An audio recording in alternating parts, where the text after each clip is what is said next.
കഴിഞ്ഞ കുറച്ച് ദിവസങ്ങളായി സജീവമായൊരു വാർത്തയാണ് ശബരിമലയിലെ സ്വർണ്ണപ്പാളി കവർച്ച. ദേവസ്വം ബോർഡും സർക്കാരും വലിയ പ്രതിരോധത്തിലാണ്. ഉത്തരം മുട്ടുന്നുണ്ട് പലർക്കും. സംഭവത്തിൽ കരുതലോടെ പ്രതിരോധം തീർക്കാൻ CPM-ഉം സർക്കാരും കിണഞ്ഞു പരിശ്രമിക്കുകയാണ്.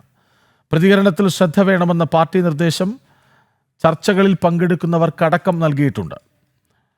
തദ്ദേശ തെരഞ്ഞെടുപ്പ് അടുത്തിരിക്കെയാണ് കാലേക്കൂട്ടിയുള്ള ഈ നീക്കം. വിവാദത്തിന്റെ ചൂട് സർക്കാരിലേക്ക് അടിക്കാതെ സംരക്ഷിക്കാനുള്ള തീരുമാനത്തിലാണ് CPM. വിവരങ്ങളുമായി ശാലിനി ഒപ്പം ചേരുന്നു. ശാലിനി, ഇനി എന്തൊക്കെ പ്രതിരോധം തീർക്കാൻ ശ്രമിച്ചാലും അയ്യപ്പ ഭക്തരുടെ ചോദ്യങ്ങൾക്ക് മുന്നിൽ വല്ലാതെ പ്രതിരോധത്തിലാണല്ലോ CPM. സർക്കാരും അതേപടി തന്നെ. ഇവരുടെ കാലത്താണ് ഇതൊക്കെയും സംഭവിച്ചത് എന്ന് കൃത്യമായി മനസ്സിലാകുന്നുണ്ട് എല്ലാവർക്കും. മാറി മാറി വന്ന ഭരണകൂടങ്ങളൊക്കെ, മാറി മാറി വന്ന ദേവസ്വം ബോർഡുകളൊക്കെ ഇതിന് പിന്നിലുണ്ടെന്നും വ്യക്തമാണ്.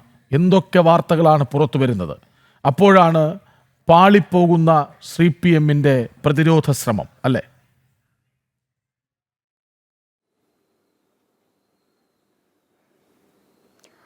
തീർച്ചയായും അത് തന്നെയാണ് കൃഷ്ണരാജ്. തദ്ദേശ സ്വയംഭരണ സ്ഥാപനങ്ങളിലേക്കുള്ള തെരഞ്ഞെടുപ്പ് ഇനി പടിവാതിക്കൽ എത്തി നിൽക്കുകയാണ്. അപ്പോൾ ഒരു വിവാദമുണ്ടാക്കി സർക്കാരിനെ പ്രതിരോധത്തിലാക്കേണ്ട കാര്യമില്ല എന്നുള്ളതാണ് CPM ഇപ്പോൾ കരുതുന്നത്. അതുകൊണ്ട് തന്നെ CPM കനത്ത പ്രതിരോധം തീർക്കുകയാണ് സർക്കാരിന് മുൻപിൽ. അതായത് യാതൊരു രീതിയിലുള്ള വിവാദങ്ങളും നേരിട്ട് സർക്കാരിലേക്ക് ഏൽക്കാതെയുള്ള ഒരു സംരക്ഷണ കവചമാണ് ഇപ്പോൾ CPM ഒരുക്കിക്കൊണ്ടിരിക്കുന്നത്. നമുക്കറിയാം, ഈ വിവാദങ്ങളും ശബരിമലയിലെ സ്വർണ്ണപ്പാളി കവർച്ചയുമായി ബന്ധപ്പെട്ട ചർച്ചകളൊക്കെ ആരംഭിച്ചിട്ട് ഏകദേശം 3 ആഴ്ചയോളം പിന്നിട്ടിരിക്കുന്നു. ഈ ആഴ്ചകളിലൊന്നും തന്നെ കൃത്യമായി അതിനെ പ്രതിരോധിക്കാൻ അല്ലെങ്കിൽ അതിൽ കൃത്യമായി ഒരു പ്രതികരണം നടത്താൻ പാർട്ടിയുടെ മുതിർന്ന നേതാക്കന്മാരൊന്നും തന്നെ തയ്യാറായിട്ടില്ല. അത് മാത്രമല്ല, ചർച്ചകളിലേക്ക് ടെലിവിഷനുകളിൽ എത്തുന്ന നേതാക്കന്മാർക്ക് പ്രത്യേക നിർദ്ദേശം നൽകിയിരിക്കുകയാണ്. അവരുടെ വായിൽ നിന്ന് സർക്കാരിന് വീഴ്ചയുണ്ടാകുന്ന രീതിയിൽ അല്ലെങ്കിൽ സർക്കാരിനെ വലയ്ക്കുന്ന രീതിയിലുള്ള പരാമർശങ്ങളും വേണ്ട എന്നുള്ളതാണ് കാലേക്കൂട്ടി അവർക്ക് നൽകിയിട്ടുള്ള നിർദ്ദേശം. അതിന്റെ അടിസ്ഥാനത്തിലാണ് ഓരോ നേതാക്കന്മാരും ടെലിവിഷൻ ചർച്ചകളായിക്കോട്ടെ അല്ലാണ്ട് മാധ്യമങ്ങൾക്ക് മുൻപിലേക്ക് എത്തുമ്പോഴാകട്ടെ പ്രതിരോധിക്കുന്നത്. പ്രധാനമായും സർക്കാരിലേക്ക് ഈ ചർച്ചകൾ വരുമ്പോൾ അവർ മുന്നിൽ വെക്കുന്ന ഒരു കാര്യം എന്നുള്ളത് അന്വേഷണം നടക്കട്ടെ എന്നത് മാത്രമാണ് CPM-ന്റെ നിലവിലെ നിലപാട്. അത് ഹൈക്കോടതിയുടെ ദേവസ്വം ബെഞ്ചാണല്ലോ ഇതുമായി ബന്ധപ്പെട്ട് തീരുമാനങ്ങൾ എടുക്കുന്നത്. ഹൈക്കോടതിയാണ് തീരുമാനങ്ങൾ എടുക്കുന്നത്. അപ്പോൾ സർക്കാരല്ല ഇതിൽ ശബരിമലയുടെ കാര്യത്തിൽ അന്വേഷണം പ്രഖ്യാപിക്കുന്നതോ അല്ലെങ്കിൽ മറ്റു തരത്തിലുള്ള ഇടപെടൽ നടത്തുന്നതോ എന്നുള്ള നിലപാടിലാണ് CPM ഇപ്പോൾ തുടരുകയും ചെയ്യുന്നത്. അന്വേഷണം ഏതെങ്കിലും തരത്തിലുണ്ടെങ്കിൽ അത് ഹൈക്കോടതി നേരിട്ട് നടത്തട്ടെ എന്നുള്ളതാണ്. അതുമാത്രമല്ല, 98 മുതലുള്ള അന്വേഷണം വേണമെന്നൊരു നിലപാടാണ് ഇപ്പോൾ CPM സ്വീകരിച്ചിരിക്കുന്നത്. 2019 മുതലുള്ള ഒരു അന്വേഷണം വരികയാണെങ്കിൽ അത് പൂർണ്ണമായും CPM സർക്കാരിലേക്ക് എത്തും. അന്വേഷണ പരിധിയിൽ CPM ദേവസ്വം പ്രസിഡന്റുമാർ, ഒപ്പം തന്നെ CPM-ന്റെ മുൻ ദേവസ്വം മന്ത്രിമാർ അടക്കമുള്ളവർ പെടുമെന്ന് സർക്കാരിനും ധാരണയായിട്ടുണ്ട്, ഉറപ്പായിട്ടുണ്ട്, CPM-നും ഉറപ്പായിട്ടുണ്ട്. അതുകൊണ്ട് തന്നെ അന്വേഷണം നടക്കുമ്പോൾ 98 മുതലുള്ള അന്വേഷണം നടക്കട്ടെ, ശബരിമലയിൽ എന്താണ് നടന്നത് എന്നുള്ള ഒരു രീതിയിലേക്ക് ഒരു തീരുമാനത്തിലേക്കൊക്കെയാണ് സർക്കാർ എത്തിയിട്ടുള്ളത്. അങ്ങനെയാണെങ്കിൽ കോൺഗ്രസിനെ കൂടി ഇതിലേക്ക് വലിച്ചിട്ട് ഒരു പ്രതിരോധം ഉണ്ടാക്കാം എന്നുള്ളൊരു ധാരണയിലേക്കാണ് ഇപ്പോൾ CPM എത്തിയിട്ടുള്ളത്. അത് മാത്രമല്ല, ഞാൻ മുമ്പ് സൂചിപ്പിച്ചതുപോലെ തന്നെ ഈ അന്വേഷണം നടക്കുന്ന സാഹചര്യത്തിൽ വീഴ്ചകളൊന്നും സർക്കാരിന് സംഭവിച്ചിട്ടില്ല എന്നുള്ളൊരു പ്രതിരോധം തീർക്കാൻ ഒരു മതിലായി നിൽക്കുന്നത് CPM ആണ് എന്നുള്ളതാണ് ഏറ്റവും ശ്രദ്ധേയമായിട്ടുള്ള കാര്യം. എന്തായാലും അതിലൊന്നും നിൽക്കില്ല നിലവിലെ സാഹചര്യങ്ങൾ, കാര്യങ്ങൾ എന്നുള്ളതാണ് നമുക്ക് മനസ്സിലാകുന്നത്. ശക്തമായ പ്രതിഷേധം നടക്കുകയാണ്. പ്രത്യേകിച്ച് ഹൈന്ദവ സംഘടനകൾ ഒരു ഭാഗത്ത് പ്രതിഷേധം നടത്തുന്നു. ഹിന്ദു ഐക്യവേദി അടക്കം ക്ഷേത്രങ്ങളിൽ നാമജപ പ്രതിഷേധങ്ങൾ നടത്തുന്നു. സമാനമായി തന്നെ മറ്റ് രാഷ്ട്രീയ കക്ഷികൾ പ്രതിഷേധവുമായി തുടരുന്ന ഒരു സാഹചര്യം. സംസ്ഥാന വ്യാപകമായി BJP പ്രതിഷേധങ്ങൾക്ക് തുടക്കമിട്ടിരിക്കുന്നു. ജില്ലാ കളക്ടറേറ്റുകളിലടക്കം ഇന്ന് പ്രതിഷേധ സമരങ്ങൾ നടക്കുകയാണ്. അങ്ങനെ വിപുലമായ സമരങ്ങൾ ഒരു ഭാഗത്ത് നിൽക്കുമ്പോൾ അതിലൊക്കെ പിടിച്ചു നിൽക്കാൻ സർക്കാരിന് എത്ര നാൾ കഴിയുമെന്നൊരു ചോദ്യമാണ് ഇനി ഉയരേണ്ടത്. ഹൈക്കോടതിയുടെ പ്രത്യേക നിർദ്ദേശത്തിൽ SIT രൂപീകരിച്ച അന്വേഷണം ഒരു ഭാഗത്ത് നടക്കുകയാണ്.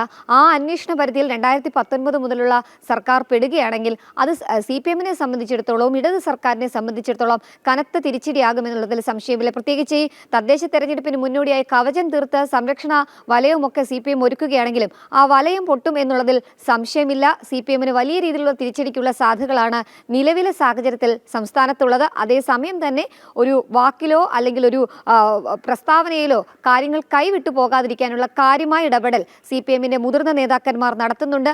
അതുതന്നെയാണ് കഴിഞ്ഞ 3 ആഴ്ചയിലധികമായി സംസ്ഥാനത്ത് കാണുകയും ചെയ്യുന്നത്. മുഖ്യമന്ത്രി അടക്കമുള്ളവർ ഇക്കാര്യത്തിൽ കാര്യമായി പ്രതികരിക്കാത്തതും ഇതിന്റെ ഭാഗമാണ്. കൃഷ്ണരാജ്.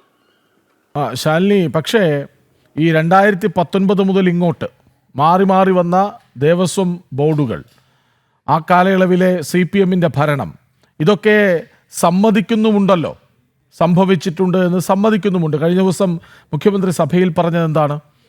അതായത് ഒരാളും രക്ഷപ്പെടില്ല എന്നാണ്. അപ്പം കുറ്റസമ്മതം അവിടെ ഉണ്ട്. അതിനൊക്കെ സർക്കാരിൻ്റെ ദേവസ്വം മന്ത്രിക്ക് പങ്കില്ലെന്ന് എങ്ങനെ പറയാനാണ്? ഒന്നുകിൽ ഇവരൊന്നും ഇത് ഭരിക്കുന്നതിന് യോഗ്യരല്ല എന്ന് ആവർത്തിച്ച് തെളിയിക്കുന്നു, അല്ലെങ്കിൽ ഇവരൊക്കെ ഇതിൻ്റെ ഭാഗമാണെന്ന് വ്യക്തമാണ്. ഇത് രണ്ടും സമ്മതിച്ചേ മതിയാകൂ, രണ്ടിലേതെങ്കിലും ഒന്ന് സമ്മതിച്ചേ മതിയാകൂ എന്നിരിക്കെ എങ്ങനെ രക്ഷപ്പെടാനാണ് CPM-ഉം സർക്കാരും?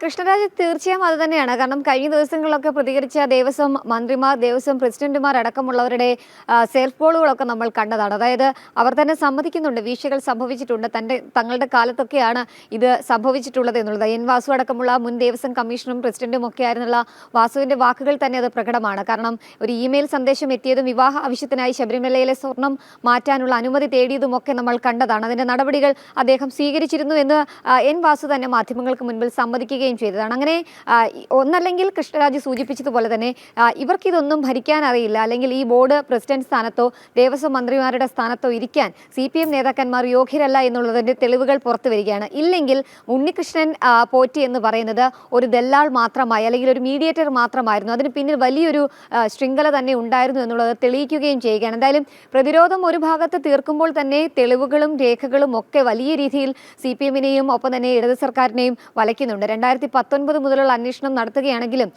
അന്ന് ദേവസ്വം മന്ത്രിയായിരുന്നത് കടകംപള്ളി സുരേന്ദ്രനാണ്, ദേവസ്വം പ്രസിഡന്റ് ആയിരുന്നത് A. പത്മകുമാറാണ്. തുടർന്ന് വാസു അടക്കമുള്ളവർ ചുമതലയിലേക്ക് വന്നു. ദേവസ്വം കമ്മീഷണർമാർ അടക്കമുള്ളവർ CPM-ന്റെ അനുനായികളായിരുന്നു. അങ്ങനെ വലിയ രീതിയിലുള്ള ശൃംഖല ഇതിനുള്ളിലുണ്ട്. ഇതിലൊക്കെ തെളിവുകളുമുണ്ട്. ഇതൊക്കെ ഭാവിയിൽ വലിയ രീതിയിലുള്ള തിരിച്ചടി ഉണ്ടാകുമെന്നുള്ളതിൽ സംശയമില്ല. അതുകൊണ്ട് തന്നെയാവാം കൃത്യമായ മറുപടി പോലും മുഖ്യമന്ത്രി പറയാത്തതെന്നുള്ളതാണ് നമുക്ക് മനസ്സിലാക്കാൻ സാധിക്കുന്നത്. ദിവസങ്ങൾ നീണ്ട പ്രതിഷേധങ്ങൾക്കിടെ ഇന്നലെ മുഖ്യമന്ത്രി ഇതുമായി ബന്ധപ്പെട്ട് ചില കാര്യങ്ങൾ പരാമർശിച്ചു എന്നതിന് അപ്പുറം കൃത്യമായ മറുപടി നൽകാൻ മുഖ്യമന്ത്രിക്ക് കഴിഞ്ഞില്ല എന്നുള്ളതാണ് ഏറ്റവും ശ്രദ്ധേയമായിട്ടുള്ള കാര്യം. നിലവിലെ ദേവസ്വം മന്ത്രി അടക്കമുള്ളവർക്കും കൃത്യമായ ഉത്തരം രേഖകളടക്കം പ്രതിപാദിച്ച് നിയമസഭയിലോ അല്ലെങ്കിൽ അതിന് പുറത്തോ പറയാനും കഴിയുന്നില്ല എന്നുള്ളതാണ്. എന്തായാലും തിരിച്ചടി നല്ല രീതിയിൽ ഭയക്കുന്നുണ്ട് സർക്കാർ. അതേസമയം തന്നെ അന്വേഷണത്തെയും ഭയക്കുകയാണ് ഇടതുപക്ഷം ഈ സാഹചര്യത്തിൽ. കൃഷ്ണരാജ്. ശരി, ശബരിമലയിലെ സ്വർണ്ണപ്പാളി കവർച്ചയിൽ വലിയ പ്രതിരോധത്തിലാണ് CPM സർക്കാരും. പക്ഷേ ഞങ്ങൾ പ്രതിരോധത്തിൽ അല്ല എന്ന് തെളിയിക്കാൻ ഒരു പ്രതിരോധം എങ്ങനെയെങ്കിലും തീർക്കാൻ പരിശ്രമിക്കുന്നുമുണ്ട്. പക്ഷെ അതൊക്കെ പാളിപ്പോവുകയാണ്. കാരണം മറുവശത്ത് വലിയ പ്രതിഷേധം BJP-യുടെ ഹൈന്ദവ സംഘടനകളുടെ ഭാഗത്തു നിന്നുണ്ടാകുന്നു. പ്രതിപക്ഷം സഭയ്ക്കുള്ളിൽ, ഇനിയിപ്പോൾ പുറത്ത് എന്ന് പറയുന്നു. അപ്പോൾ ഈ വിഷയം അത്ര പെട്ടെന്നൊന്നും അവസാനിപ്പിക്കാൻ CPM-ഓ സർക്കാരോ ശ്രമിച്ചാൽ സാധ്യമല്ല എന്നുറപ്പാണ്.